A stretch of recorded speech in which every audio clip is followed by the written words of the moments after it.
Shalom, shalom, nous vous saluons. Bienvenue à cette heure de la gloire révélée. Aujourd'hui, j'ai à méditer avec vous un thème qui est titré « Dieu tient promesse ». Nous lisons dans le psaume 138, le verset 2. Il dit « Je me prosterne dans ton saint temple et je te célèbre ton nom à cause de ta bonté et de ta fidélité, car ta renommée s'est accrue par l'accomplissement de tes promesses. » La renommée de Dieu s'accroît quand il accomplit ses promesses. Dieu est un Dieu de promesses. Il fait des promesses, il accomplit les promesses pour prouver que c'est lui qui est Dieu. Lorsque nous lisons ça dans la version Parole de vie, il dit « Je me mets à genoux devant ton temple saint et je te dis merci pour ton amour et pour ta fidélité. Oui, tu as tenu promesse au-delà de ce que nous attendions. » Dieu va accomplir au-delà de ce que tu attends en cette année 2025. C'est une parole pour toi qui m'écoutes. Il va faire au-delà. Je ne sais pas ce que tu attends de Dieu. Je ne sais pas ce qu'il t'a dit. Mais Dieu est puissant pour faire au-delà de ce qu'il attend. Lorsque nous lisons la Bible, elle est pleine de plus de 30 000 promesses.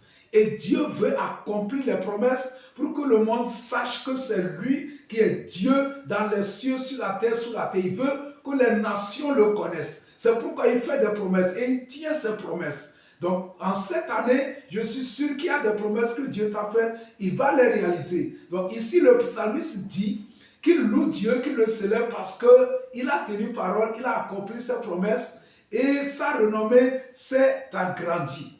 Tu peux compter sur Dieu. Tu peux compter sur les promesses de Dieu.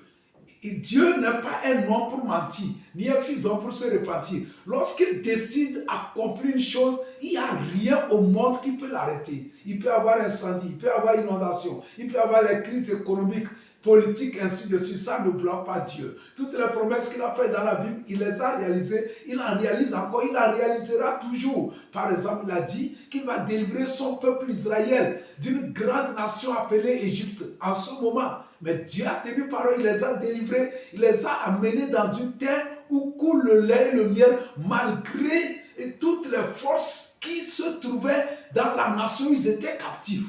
Donc rien ne peut arrêter Dieu. Il a dit la vieille sera enceinte. Le moment est arrivé. Marie, sans connaître un homme, est tombée enceinte.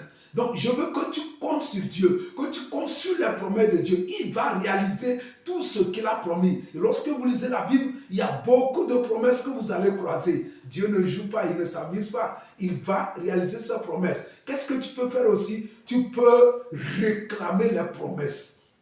Parce qu'il est fidèle. Il dit, je vais sur ma parole pour l'exécuter. Je vais pour ma parole pour l'accomplir. Dans 1 Thessaloniciens 5, le verset 24, la Bible dit que celui qui vous a appelé est fidèle. Et c'est lui qui le fera. C'est lui qui le réalisera. C'est lui qui l'exécutera. Celui qui t'a appelé, c'est qui? C'est Dieu. C'est lui qui t'a attiré à lui. Si tu as reçu Christ et tu es né de nouveau, toutes les promesses que tu rencontres dans la Bible, elles t'appartiennent légalement. Parce que Dieu te reconnaît comme son fils. Il te reconnaît comme son enfant. Tu peux réclamer. Il a dit que tu seras par exemple la tête et jamais la queue. C'est pour toi. Tu dois le réclamer dans n'importe quel domaine où tu es impliqué. Cette promesse doit se réaliser. Il a dit qu'il va éloigner la maladie du milieu de toi. C'est une promesse. Dieu doit l'accomplir. Tu dois réclamer. Elle doit se réaliser dans ta vie. Je ne sais pas. Toutes les fois que tu lis la Bible et que tu crois des promesses, c'est pour toi. C'est pourquoi la Bible nous appelle héritiers. Nous sommes héritiers de Dieu et nous sommes co-héritiers avec Christ. Vous voyez, Jésus sur la terre, il a vécu les promesses de Dieu. Il a cru à ces promesses, il les a réclamées, il a marché dans la domination, dans la gloire. Et aujourd'hui, c'est à toi le tour de manifester tout ce que Dieu attend de toi. Que le Seigneur te bénisse. Je prie pour toi qu'en cette année, tu vois la grâce de Dieu et que tout ce que Dieu t'a promis, qu'il va t'établir, que cela se réalise. Tu es béni. Excellente journée. On se voit la prochaine fois. Au nom de Jésus. Amen.